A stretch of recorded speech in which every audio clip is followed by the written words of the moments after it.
On Strike, by Albert Payson Terhune, from the Popular Magazine. "Furthermore, Hauji," ventured Najib, who had not spoken for fully half an hour, but had been poring over a sheaf of shipment items scribbled in Arabic, "furthermore, I am yearnful to know who was the unhappy person the wicked General threatened. Or, of a perhaps, it was that poor General himself who was bethreatened by his padishah, or by the—" "What on earth are you babbling about, Najib?" absent-mindedly asked Logan Kirby, as he looked up from a month-old New York paper which had arrived by muleteer that day, and which the expatriated American had been reading with pathetic interest. Now, roused from his perusal by Najib's query, Logan saw that the little Syrian had ceased wrestling with the shipment items and was peering over his employer's shoulder, his beady eyes fixed in keen curiosity on the printed page. "I enseech you to tell me, Hauji," said Najib, "who has been threatening that poor General, or perchancely who has been made to cower himself underneath of that fierce General's threatenings. See, it is there, Hauji! There in the black line at the left top end of the news, see?" Following the guidance of Najib's stubby, unwashed finger, Kirby read the indicated headline, "General Strike Threatened." "Oh," he answered, choking back a grin, "I see. There isn't any General, Najib. And he isn't threatened. It means—" "May the faces of all liars be blackened!" cried Najib in virtuous indignation. "And may the maker of the accursed news-page lie be doubly afflictioned. May his camels die and his wives cast dust upon his bared head. For he has befooled me by what he has here imprinted. My heart went out with a sweet sorrowfulness for that poor General, or for the folk he threatened, whichever it might chance itself to be. And now the news person has made a jest of the truth, but he—" Kirby's attempt at self-control went to pieces. He guffawed. Najib eyed him sourly, then said in icy reproof, "It is known to all, Hauji, that Sidi ben Hassan, the sheikh, was the wisest of men. And did not Sidi ben Hassan make known in his book that laughter is for women and for hyenas? Furthermore—" "I'm sorry I laughed at you, Najib," returned Kirby, with due penitence. "I don't wonder you got such an idea from the headline. You see, I have read the story that goes under it. That's how I happen to know what it means.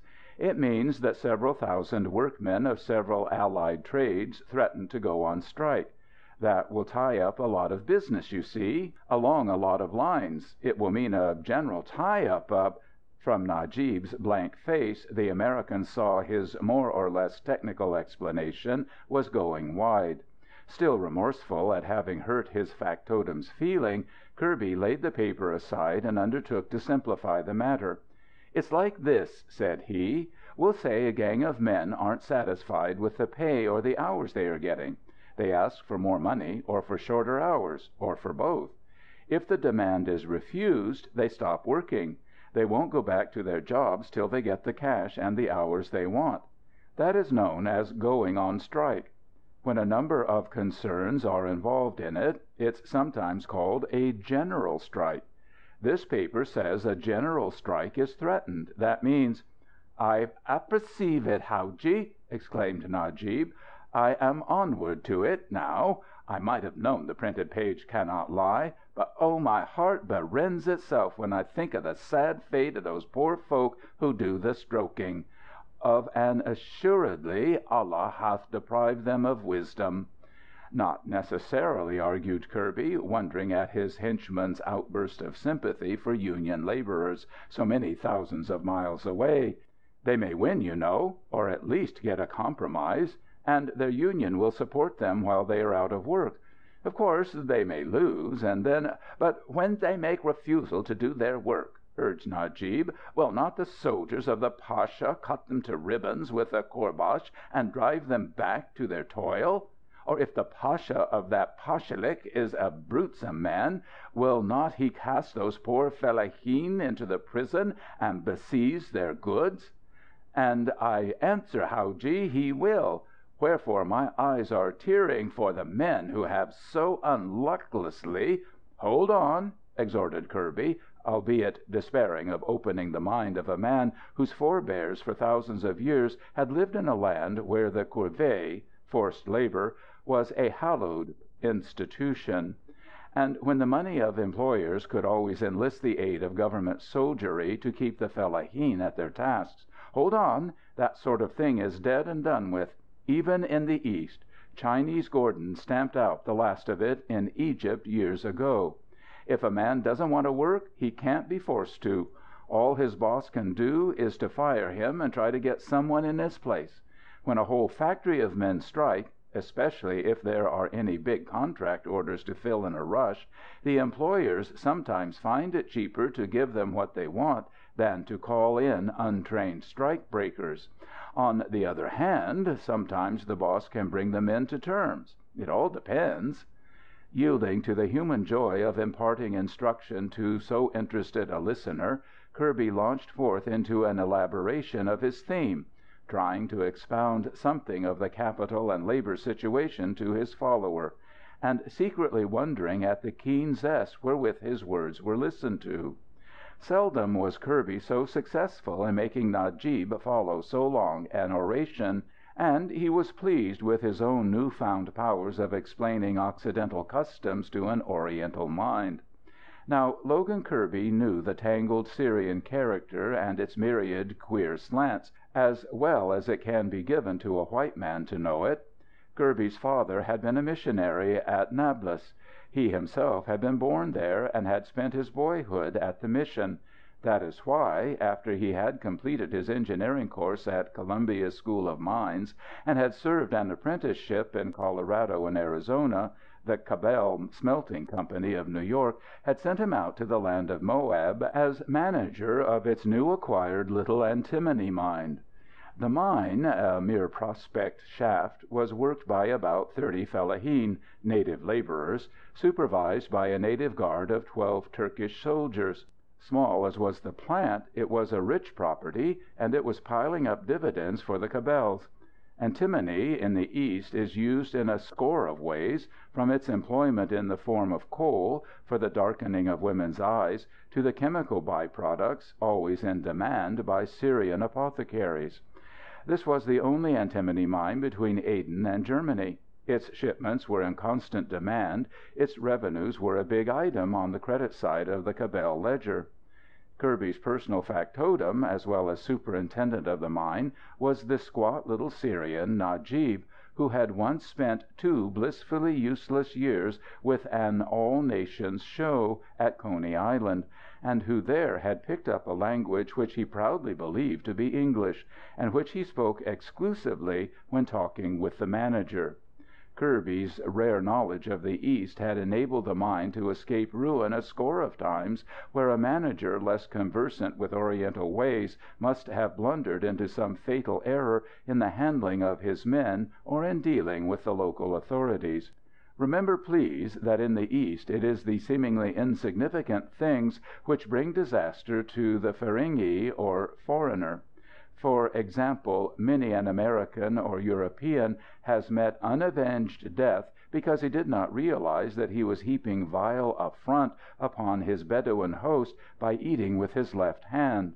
Many a foreign manager of labor has lost instant and complete control over his fellaheen by deigning to wash his own shirt in the nearby river, or for brushing the dirt from his own clothes. Thereby he has proved himself a laborer instead of a master of men. Many a foreigner has been shot or stabbed for speaking to a native whom he thought afflicted with a fit and who was really engaged in prayer. Many more have lost life or authority by laughing at the wrong time, or by glancing, with entire absence of interest perhaps, at some passing woman. Yes, Kirby had been invaluable to his employers by virtue of his inborn knowledge of Syrian ways. Yet now he was not enough of an Oriental to understand why his lecture on the strike system should thrill his listener. He did not pause to realize that the idea of strikes was one which carries a true appeal to the Eastern imagination. It has all the elements of revenge, of coercion, and of trapping, of wily give and take, and of simple and logical gambling uncertainty, which characterize the most popular of the Arabian Nights yarns, and which have made those tales remain as Syrian classics for more than 10 centuries. "It is of an assuredly a pleasing and noble plan," applauded Najib, when Kirby finished the diverse ramifications of his discourse. "And I do not misdoubt but what that cruel general betrembled himself inside of his boots when they threatened to strike. If the stroking ones may not be lawfully attacked by the Pachalik troops, indeed must the general—" "I told you there wasn't any general," interrupted Kirby, jarred that his luminous explanations had still left Najib more or less where it found him, so far as any lucid idea was concerned. "And I've wasted enough time trying to ding the notion of the thing into your thick head. If you've got those shipment items catalogued, go back to the shaft and check off the inventory. The first load ought to be on the way to the coast before sunrise to morrow. Chase!" As he picked up the duplicate sets of the list and ran over their items once more, Kirby tried to forget his own silly annoyance at his failure to make the dull little Syrian comprehend a custom that had never reached the land of Moab. Presently, in his absorption in his work, the American forgot the whole incident. It was the beginning of a rush period at the mine. The busiest month in its history was just setting in. The Alexandretta-bound shipment of the morrow was but the first of 12 big shipments scheduled for the next 29 days. The restoration of peace and the shutting out of several Central European rivals had thrown an unprecedented sheaf of rush orders on the Cabell mine. It was such a chance as Kirby had longed for, a chance to show his rivals' customers the quality of the Cabell product, and the speed and efficiency wherewith orders could and would be filled by him. If he could but fill these new customers' orders in quicker and more satisfactory fashion than the firms were accustomed to receiving, it might well mean that the new buyers would stick to the Cabells after the other mines should again be in operation.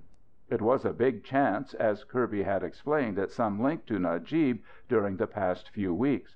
At his behest, the little superintendent had used every known method to get extra work and extra speed out of the fellaheen, and by judicious baksheesh had even impressed to the toil several members of the haughty Turkish Guard and certain folk from the nearest hill village. As a result, the first shipment was ready for the muleteers to carry coastward a full week ahead of schedule time. And the contract chanced to be one for which the eager wholesalers at Alexandretta had agreed to pay a bonus for early arrival. The men were even now busy getting a second shipment in shape for transportation by mule train to Tiberias, and thence by railway to Damascus. The work was progressing finely. Kirby thrilled at the thought, and he was just a little ashamed of his own recent impatience at Najib when he remembered how the superintendent was pushing the relays of consignments along. After all, he mused, it was no reflection on Najib's intelligence that the poor little chap could not grasp the whole involved Occidental strike system in one hasty lecture, and that his simple mind clung to the delusion that there was some fierce general involved in it. In the Arabian Nights was there not always a scheming sultan or a baffled wazir in every clash with the folk of the land? Was it unnatural that Najib should have substituted for these the mythical general of whom he thought he had seen mention in the news headline? But soon after dusk, Kirby had reason to know that his words had not fallen on barren soil. At close of the working day, Najib had brought the manager the usual diurnal report from the mine. Now, after supper, Kirby, glancing over the report again, found a gap of terse yet complete reports. And occasionally Kirby was obliged to summon his henchmen to correct or amend the day's tally sheet. Wherefore, the list in his hand, the American strolled down from his own knoll-top tent toward Najib's quarters. As Najib was superintendent, and thus technically an official, Kirby could make such domiciliary visits without loss of prestige, instead of summoning the Syrian to his presence by handclap or by messenger, as would have been necessary in dealing with any of the other employees. Najib's hut lay 100 yards beyond the hollow where the fellaheen and soldiers were encamped. For Najib, too, had a dignity to uphold. He might no more lodge or break bread with his underlings than might Kirby with him. Yet at times, preparatory to pattering up the knoll for his wonted evening chat with the American at the latter's campfire, Najib would so far unbend as to pause at the fellaheen's camp for a native discussion of many gestures and much loud talking. So it was to-night. Just outside the radius of the fellaheen's firelight, Kirby paused, for he heard Najib's shrill voice uplifted in speech, and amusedly he halted and prepared to turn back. He had no wish to break in upon a harangue so interesting as the speakers seemed to find this one. Najib's voice was pitched far above the tones of normal Eastern conversation, louder and more excited even than that of a professional storyteller. In Syria it is hard to believe that these professionals are merely telling an oft-heard Arabian Nights narrative and not indulging in delirium or apoplexy. Yet at a stray word of Najib's, Kirby checked involuntarily his own retreat, and paused again to look back. There stood Najib in the center of the firelit circle, hands and head in wild motion. Around him, spellbound, squatted the ring of his dark-faced and unwashed hearers. The superintendent, being with his own people, was orating in pure Arabic, or rather in the colloquial vernacular which is as close to pure Arabic as one can expect to hear, except among the remoter Bedouins. "Thus it is," he said, declaiming, "even as I had sought to show you, O addle-witted offspring of mangy camels and one-eyed mules, in that far country, when men are dissatisfied with their wage, they take counsel together, and they say one unto the other, 'Lo, we shall labor no more, unless our hire be greater and our toil hours less.' Then go they to their sheikh, or whomsoever he be who hath hired them, and they say to him, 'O favored of Allah, behold, we must have such and such wage and such hours of labor.' And then doth their sheikh cast ashes upon his beard and rend his garments. For doth he not know his fate is upon him, and that his breath is in his nostrils? Yet will they not listen to his prayer, but at once they make strike. Then doth their sheikh betake himself to the pasha with his grievance, beseeching the pasha with many rich gifts that he will throw those strike-making laborers into prison and scourge their kinsmen with the courbash. But the pasha maketh answer with tears, 'Lo, I am helpless. What saith the law? It saith that a man may make strike at will, and that his employer must pay what is demanded.' Now this pasha is named General, and his heart is as gall within him that he may not accept the rich gifts offered by the sheikh, and punish the laborers. Yet the law restraineth him. Then the sheikh perchance shall refuseth the demands of his toilers. And they say to him then, 'If you will not employ us and on the terms we ordain, then shall ye hire none others, for we shall overthrow those whom you set in our places, and perchance we shall destroy your warehouses or barns or shops.' This say they when they know he hath greatest need of them. Then boweth their master his head upon his breast, and saith, 'Be it even as ye will, my hirelings, for I must obey.' And he giveth them of his substance whatsoever they may require. And all are glad, and under the new law, even in this land of ours, none may imprison or beat those who will not work, and all may demand and receive what wage they will, and Kirby waited to hear no more. With a groan of disgust at the orator's imbecility, he went back up the hill to his own tent. There he drew forth his rickety sea chair and placed it in front of a patch of camp fire that twinkled in the open space in front of the tent door. For up there in the hills the nights had an edge of chill to them, be the days ever so hot. Stretching himself out lazily in his long chair, Kirby exhumed from a shirt pocket his disreputable brier pipe, and filled and lighted it. The big white Syrian stars glinted down on him from a black velvet sky. Along the nearer peaks and hollows of the Moab Mountains the knots of prowling jackals kept up a running chorus of yapping, a discordant chant punctuated now and then by the far-away howl of a hunting wolf, or by the choking laugh of a hyena in the valley below, who thus gave forth the news of some especially delicious bit of carrion discovered among the rocks. And Kirby was reminded of Najib's quoted dictum that laughter is for women and for hyenas. The memory brought back to him his squat henchman's weird jumbling of the strike system, and he smiled in reminiscent mirth. The Syrian had been his comrade in many a vicissitude, and he knew that Najib's fondness for him was as sincere as can be that of any Oriental for a foreigner, an affection based not wholly on self-interest. Kirby enjoyed his evening powwows with Superintendent beside the camp fire, and the little man's amazing faculty for mangling the English tongue. He rather missed Najib's presence to night, but he was not to miss it for long. Just as he was about to knock out his pipe and go to bed, the native came pattering up the slope on excitedly rapid feet, and squatted as usual on the ground beside the American's lounging chair. In Najib's manner there was a scarce repressed, jubilant thrill. His beady eyes shone wildly. Hardly had he seated himself when he broke the custom of momentary grave silence by blurting forth, "Furthermore, howadji, I am the bearer of gladly tidings which will make you to beshout yourself aloud for joyfulness, and leap about and beclaim pretty, fair, and other words of a grand rapture, for the bird will sing gleesome dirges in your heart." "Well?" queried Kirby in no especial excitement. "I'm listening, but if the news is really so wonderful you surely took your time in bringing it. I've been here all evening, while you stayed below there, trying to increase those fellaheen's stock of ignorance. What's the idea?"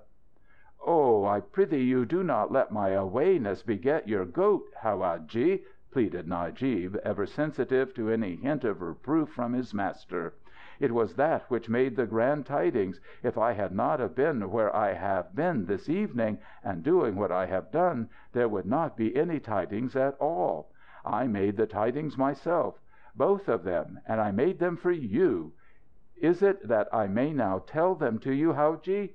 "Go ahead," abjured Kirby, humoring the wistful earnestness of the man. "What's the news you have for me?" "It is more than just a news, howadji," corrected Najib with jealous regard for shades of meaning. "It is a tidings, and it is this: you and my poor self and the fellaheen, and even those hell-selected Pashalik soldiers, we are all to be rich. Most especially you, howadji. Wealthiness bewaits us all. No longer shall any of us be downward and outward from povertude. No more shall any of us toil early and belatedly. We shall all live in easiness of hours and with much payment. Inshallah, Allah dullallah," he concluded, his rising excitement for once bursting the carefully nourished bounds of English and overflowing into Arabic expletive. Noting his own lapse into his native tongue, he looked sheepishly at Kirby, as though hoping the American had not heard the break. Then, with mounting eagerness, Najib struck the climax of his narrative. "To speak with a briefness, howadji," he proclaimed grandiloquently, "we have all stroked ourselves." "You've all done what?" asked the puzzled Kirby. "Not we alone, howadji," amended Najib, "but you also. We would not berich ourselves and leave you outward in the plan. It is you also who are to stroke yourself and—" "For the love of Heaven!" exclaimed Kirby in sudden loss of patience. "What are you driving at? What do you mean about stroking yourselves? Say it in Arabic. Then perhaps I can find what you mean." "It is not to be said in the Arabic, howadji," returned Najib, wincing at this slur on his English. "For there is not such a thing in Arabic as to make strike. We make strike. Thus, I say it, we stroke ourselves. If it is the wrong way of saying it—" "Strike?" repeated Kirby, perplexed. "What do you mean? Are you still thinking about what I told you to day? If you are going—" "I have bethought of it, howadji, ever since," was the reply. "And it is because of my much bethoughting that I've found my splendorous plan. That is my tidings. I bethought it all out with tremendous clearness and wiseness. Then I told those others down yonder. At first they were of a stupidity, for it was so new. But at last I made them understand, and they rejoiced of it. So it is all settled most sweetly. You may not fear that they will not stand by it. As soon as that was made sure, I came to you to tell—" "Najib," groaned Kirby, his head awhirl, "will you stop chewing chunks of indigestible language and tell me what you are jabbering about? What was it you thought over? And what is all settled? What will—" "The strike of an assuredly!" exclaimed Najib, as if in pity of his chief's denseness. "To night we make strike, all of us. That is one tiding. And you, too, make strike with us. That is the other tiding. Making two tidings. We make strike. To morrow we all sleep late. No work is to be made. And so it shall be, on each dear and nice and happy day, until Cabell Effendi, be his sons an hundred and his wives true, shall pay us the money we ask and make short our hours of toil. Then—" Kirby sought to speak, but his breath was gone. He only gobbled. Taking the wordless sound for a token of high approval, Najib hastened on more glibly with his programme. "On the to-morrow's morning, howadji," he said, "we enseech that you will write a sorrowsome letter to Cabell Effendi in the Broad Street of New York, and say to him that all of us have made strike and that we shall work no more until we have from his hands a writing that our payment shall be 2 mejidie for every mejidie we have been capturing from his company. Also and likewise that we shall work but half time. And that you, howadji, are to receive even as we, save only that your wage is to be enswollen to 3 times over than what it is now. And say to him, howadji, that unless he does our wish in this striking, we shall slay all others whom he may behire in our place, and that we shall dynamitely destroy the nice mine. Remind him, howadji, if perchancely he does not know of such things, that the law is with us. Say, moreoverly, that there may be many importance-full shipments and contracts just now. And say he will lose all if he be so bony of head as to refuse us. Furthermore, howadji, tell him, I prithee you, that we—" A veritable yell from Kirby broke in on the smug instructions. The American had recovered enough of his breath to expend a lungful of it in one profane bellow. In a flash he visualized the whole scene at the fellaheen's quarters, Najib's crazy explanation of the strike system and of the supposed immunity from punishment that would follow sabotage and other violence; the fellaheen's duller brains gradually seizing on the idea until it had become as much a part of their mucilaginous mentality as the Koran itself, and Najib's friendly desire that Kirby might share in the golden benefits of the new scheme. Yes, the American grasped the whole thing at once, his knowledge of the East foretelling to him its boundless possibilities for mischief and for the ruin of the mine's new prosperity. He fairly strangled with the gust of wrath and impotent amaze which gripped him. Najib smiled up at him, as might a dog that had just performed some pretty new trick, or a child who has brought to its father a gift. But the aspect of Kirby's distorted face there in the dying firelight shocked the Syrian into a grunt of terror. Scrambling to his feet, he sputtered quaveringly, "Tame yourself, howadji, I enseech you. Why are you not rejoiceful? Will it not mean much money for you and—" "You mangy brown rat!" shouted Kirby in fury. "What in blazes have you done? You know as well as I do that such an idea will never get out of those fellaheen's skulls once it's really planted there. They'll believe every word of that wall-eyed rot you've been telling them, and they'll go on a genuine strike on the strength of it. They'll—" "Of an assuredly, howadji, they will," assented the bewildered Najib. "I made me very assured of that. 4 times I told it all over to them, until even poor Imbarak, whose wistfulness hath been beblown out of his brain by the breath of the Most High, until even Imbarak understood. But why it should enrouse you to a lionsome raging, I cannot think. I bethought you would be pleasured." "Listen to me," ordered Kirby, fighting hard for self-control, and forcing himself to speak with unnatural slowness. "You've done more damage than if you had dynamited the whole mine, and then turned a river into the shaft. This kind of news spreads.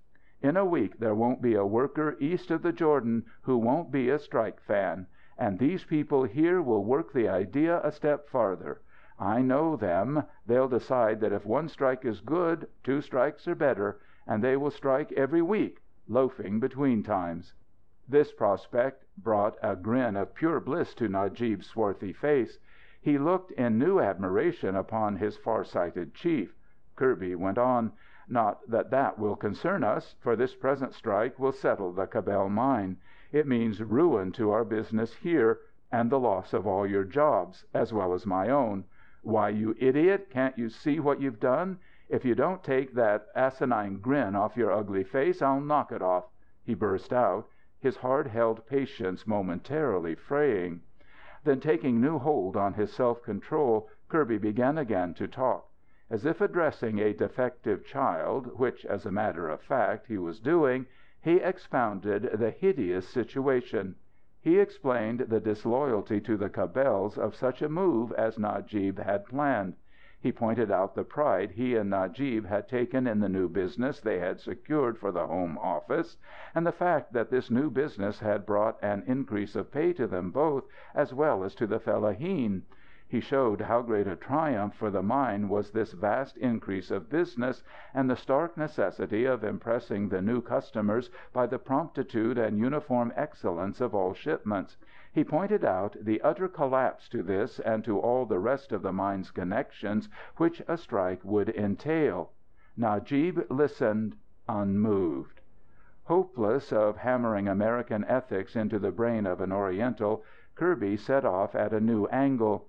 He explained the loss of prestige and position which he himself would suffer. He would be discharged, probably by cable, for allowing the mine's burgeoning prosperity to go to pieces in such a fashion. Another and less lenient and understanding manager would be sent out to take his place, a manager whose first official act would probably be the discharging of Najib as the cause of the whole trouble. Najib listened to this with a new interest, but with no great conviction. Even Kirby's declaration that the ridiculous strike be a failure, and that the government would assuredly punish any damage done to the Cabell property, did not serve to impress him. Najib was a Syrian. An idea once firm-rooted in his mind was loath to let itself be torn thence by mere words. Kirby waxed desperate. "You have wrecked this whole thing," he stormed. "You got an idiotically wrong slant on what I told you about the strikes to day, and you have ruined us all. Even if you should go down there to the quarters this minute and tell the men that you were mistaken and that the strike is off, you know they wouldn't believe you, and you know they would go straight ahead with the thing. That's the Oriental of it. They'd refuse to go on working, and our shipments wouldn't be delivered. None of the ore for the next shipments would be mined. The men would just hang about peacefully, waiting for the double pay and the half-time that you've promised them." "Of an assuredly that is true, howadji," conceded Najib. "They would—" "They will," corrected Kirby with grim hopelessness. "But soon Cabell Effendi will reply to your letter," went on Najib, "and then the double paying—" "To my letter?" mocked the raging Kirby. Then he paused, a sudden inspiration smiting him. "Najib," he continued after a minute of concentrated thought, "you have sense enough to know one thing. You have sense enough to know you people can't get that extra pay till I write to Mr. Cabell and demand it for you. There's not another one of you who can write English. There's no one here but yourself who can speak or understand it, or make the shift to spell out a few English words in print. And Mr. Cabell doesn't know a word of Arabic, let alone the Arabic script. And your own 2 years at Coney Island must have shown you that no New Yorkers would know how to read an Arabic letter to him. Now I swear to you, by every Christian and Moslem oath, that I shan't write such a letter. So how are you going to get word to him that your people are on strike and that you won't do another lick of work till you get double pay and half time? How are you going to do that?" Najib's solid face went blank. Here at last was an argument that struck home. He had known Kirby for years, long enough to know that the American was most emphatically a man of his word. If Kirby swore he would not act as the men's intermediary with the company, then decisively Kirby would keep his oath. And Najib realized the futility of getting any one else to write such a letter in any language which the Cabell Smelting Company's home office would decipher. He peered up at Kirby with disconsolate astonishment. Quick to take advantage of the change, the manager hurried on. "Now, the men are on strike. That's understood. Well, what are you and they going to do about it? When the draft for the monthly payroll comes to the bank at Jerusalem as usual, I shall refuse to endorse it. I give you my oath on that, too. I am not going to distribute the company's cash among a bunch of strikers. Without my signature, the bank won't cash the draft. You know that. Well, how are you going to live, all of you, on nothing a month? When the present stock of provisions gives out, I'm not going to order them renewed. And the provision people in Jerusalem won't honor any one's order for them but mine. This is the only concern in Syria to-day that pays within 40% of the wages you chaps are getting. With no pay and no food, you're due to find your strike rather costly. For when the mine shuts down, I'm going back to America. There'll be nothing to keep me here. I'll be ruined in any case. You people will find yourself without money or provisions, and if you go elsewhere for work, it will be at a pay that is only a little more than half what you are getting now. Your lookout isn't cheery, my striking friend." He made as though to go into his tent. After a brief pause of horror, Najib pattered hurriedly and beseechingly in his wake. "Howadji," pleaded the Syrian shakily, "Howadji, you would not, in the untamefulness of your mad, desertion us like that. Not me, at anyhow. Not me who have loved you as Daoud the Emir loved Jonathan of old. You would not forsake me to starve myself. Ai, ai!" "Shut up that ungodly racket!" snapped Kirby, entering his tent and lighting his lamp, as the first piercing notes of the traditional mourner chant exploded through the unhappy Najib's wide-flung jaws. "Shut up! You'll start every hyena and jackal in the mountains to howling. It's bad enough as it is without adding a native concert to the rest of the mess." "But Howadji!" pleaded Najib. "Toman," growled Kirby, summarily, speaking the age-hallowed Arabic word for the ending of all interviews. "But I shall be ruinated, Howadji," tearfully insisted Najib. Covertly the American watched his henchman while pretending to make ready for bed. If he had fully and permanently scared Najib into a conviction that the strike would spell ruin for the Syrian himself, then the little man's brain might possibly be jarred into one of its rare intervals of uncanny craftiness, and Najib might hit upon some way of persuading the fellaheen that the strike was off. This was Kirby's sole hope, and he knew it. Unless the fellaheen could be so convinced, it meant the strike would continue until it should break the mine as well as the mine's manager. Kirby knew of no way to persuade the men. The same argument which had crushed Najib would mean nothing to them. All their brains could master at one time, without the aid of some uprooting shock, was that henceforth they were to get double pay and half labor.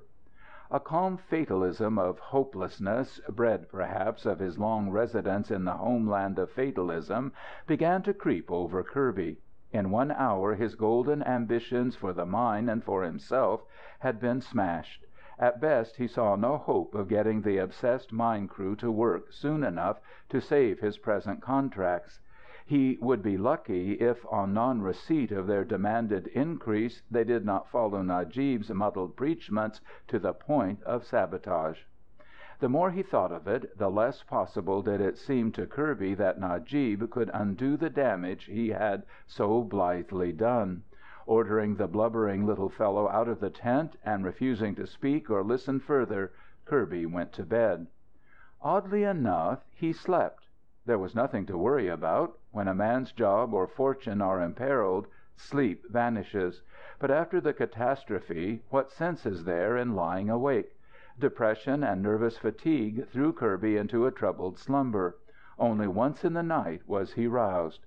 Perhaps 2 hours before dawn, he started up at sound of a humble scratching at the open door flap of his tent. On the threshold cowered Najib. "Furthermore, howadji," came the Syrian's woe-begone voice through the gloom, "could I borrow me a book, if I shall use it with much carefulness?" Too drowsy to heed the absurdity of such a plea at such an hour, Kirby grumbled a surly assent, and dozed again as he heard Najib rumbling in the dark among the shelves of the packing-box bookcase in a far corner of the tent.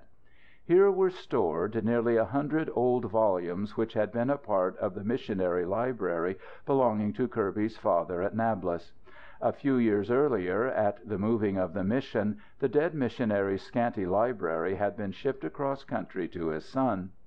Kirby awoke at grayest daylight. Through force of habit he awoke at this hour. In spite of the workless day which he knew confronted him, it was his custom to get up and take his bath in the rain cistern at this time, and to finish dressing just as the men piled out for the morning's work. Yet now the first sounds that smote his ears as he opened his eyes were the rhythmic creak of the mine windlass, and equally rhythmic if less tuneful chant of the men who were working it. "Allah Sahid, Nabiya Sid, Ohe, Said, Said, Said." In the distance, dying away, he heard the plodding hoofs of a string of pack mules.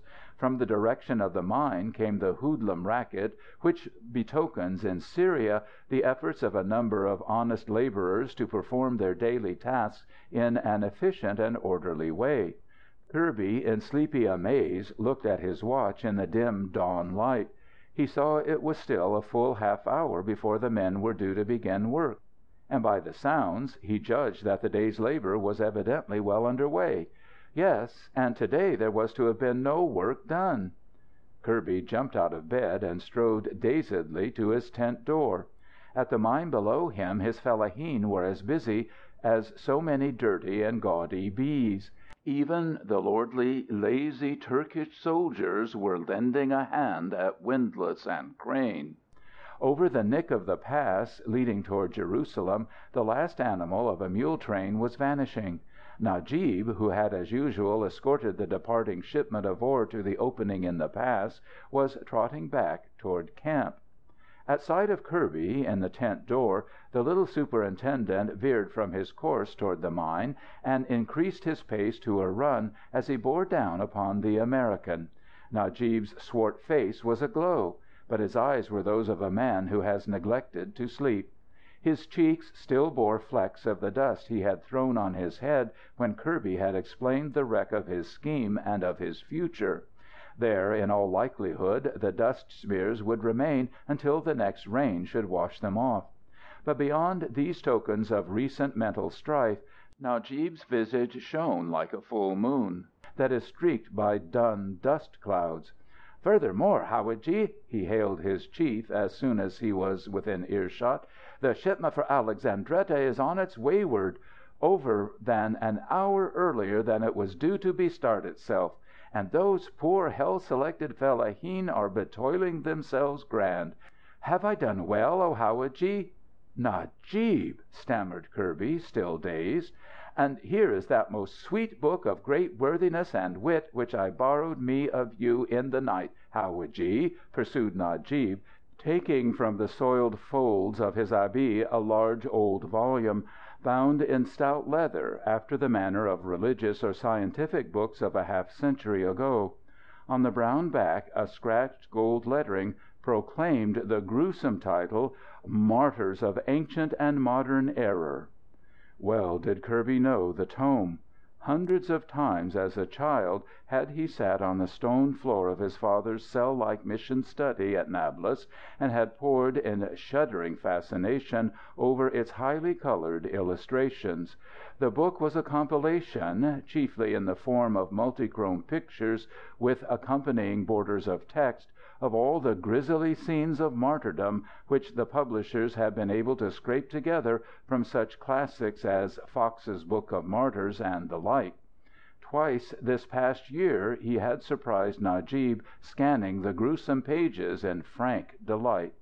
"I betook the book to their campfire, howadji, and I smote upon my breast, and I bewept me, and I bewailed aloud, and I would not make comfort. Till at last they all awoken, and they came out of their huts, and they reviled at me for disturbing them as they slept themselves so happily. Then I spake much to them, and all the time I teared with my eyes and moaned loudly." "But," put in Kirby, "I don't see what this "In a presently you shall, howadji. Yesterday I begot your goat. To day I shall make you to frisk with peacefulness of heart. Those fellaheen cannot read. They are not of an education, as I am. And they know my wiseness in reading. For over than 1,000,000,000,000 times I have told them. And they believe. Pictures also they believe. Just as men of an education believe the printed word, knowing full well it could not be printed if it were not Allah's own truth. Well, these folk believe a picture, if it be in a book. So I showed them pictures, and I read the law which was beneath the pictures. They heard me read, and they saw the pictures with their own eyesight. So what could they do but believe? And they did. Behold, howadji!" Opening the volume with respectful care, Najib thumbed the yellowing pages. Presently he paused at a picture which represented in glaring detail a stricken battlefield strewn with dead and dying Orientals of vivid costume. In the middle distance a regiment of prisoners was being slaughtered in a singularly bloodthirsty fashion. The caption above the cut read, "Destruction of Sennacherib's Assyrian hosts by the people of Israel." "While yet they gazed joyingly on this noble picture," remarked Najib, "I read to them the words of the law about it. I read aloudly thus: 'This shall be the way of punishing all folk who make strike hereafter this date.' Then," continued Najib, "I showed to them another pretty and splendid picture. See!" "Martyrdom of John Rogers, his wife, and their 9 children." "And," proclaimed Najib, "of this sweet portrait I read thus the law: 'So shall the wives and the offsprungs of all strike makers be put to death, and those wicked strike makers themselves along with them.'" By the time I had shown them 6 or 15 of such pictures and read them the law for each of them, those miserable fellaheen and guards were beweeping themselves harder and louder and sadder than I had seemed to. Why, howadji, it was with a difficultness that I kept them from running away and in hiding themselves in the mountains, lest the soldiers of the pasha come upon them at once and punish them for trying to make strike. But I said I would intercede with you to make you merciful of heart toward them, to spare them and not to tell the law what they had so sinsemlessly planned to do. I said I would do this, for mine own sake as well as for theirs, and that I knew I could wake you to pity. But I said it would perchancely soften your hearts toward them if all should work harder to atone themselves for the sin they had beplotted. Wherefore, howadji, they would consent to sleep no more, but they ran henceforthly and at once to the mine. They have been onto the job ever since. And, howadji, they are jobbing harder than ever I have seen men be jobbed themselves. Am I forgiven, howadji?" he finished timidly. "Forgiven!" yelled Kirby, when he could speak. "Why, you eternal little liar, you're a genius! My hat is off to you. This ought to be worth a 50 mejidie bonus and "Instead of the bonus, howadji," ventured Najib, scared at his own audacity, yet seeking to take full advantage of this moment of expansiveness, "could I have this pleasing book as a baksheesh gift?" "Take it," vouchsafed Kirby. "The thing gives me bad dreams. Take it." "May the houris make soft your bed in the paradise of the Prophet!" jabbered Najib, in a frenzy of gratitude, as he hugged the treasured gift to his breast. "And howadji, there be more pictures I did not show. They will be of a nice convenience if ever again it be needsome to make a new law for the mine." "But O happy and pretty decent hour!" chortled the little man, petting his beloved volume as if it were a beloved child, and executing a shuffling and improvised step dance of unalloyed rapture. "This book has been donationed to me because I was brave enough to request for it while yet your heart was warm at me, howadji. It is even as your sainted Feringhi proverb says: 'Never put off till to morrow the man who may be done to day.'"